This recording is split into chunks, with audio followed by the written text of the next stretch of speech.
ربیع الغوث کی 11 تاریخ کو رات کو 3 کھجوریں لے کر ایک بار سورہ فاتحہ، ایک مرتبہ سورہ اخلاص، پھر 11 مرتبہ یا شیخ عبد القادر جیلانی شیء للہ المدد، یہ آپ نے پڑھنا ہے، اور ایک مرتبہ اول آخر درود شریف پڑھ کر ہر ایک کھجور پر دم کرنا ہے۔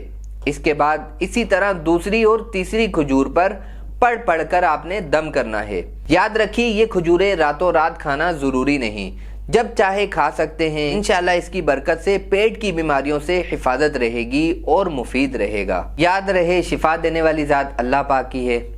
ہم نے اس پر اللہ پاک کا کلام پڑھا، پھر اس کے بعد اللہ پاک کے ہی پیارے بندے غوث پاک رضی اللہ تعالیٰ عنہ جو اللہ پاک کے پیارے بندے ہیں، نیک بندے ہیں، ولی کامل اولیاء کے سردار ہیں، انشاءاللہ ان کے نام کی برکت سے، کلام پاک کی برکت سے اللہ پاک ہمیں پیٹ کی بیماریوں سے محفوظ رکھے گا۔ اللہ پاک ہمیں دین و دنیا کی بھلائیاں عطا فرمائے، آمین بجاہ نبی الامین صلی اللہ علیہ وسلم۔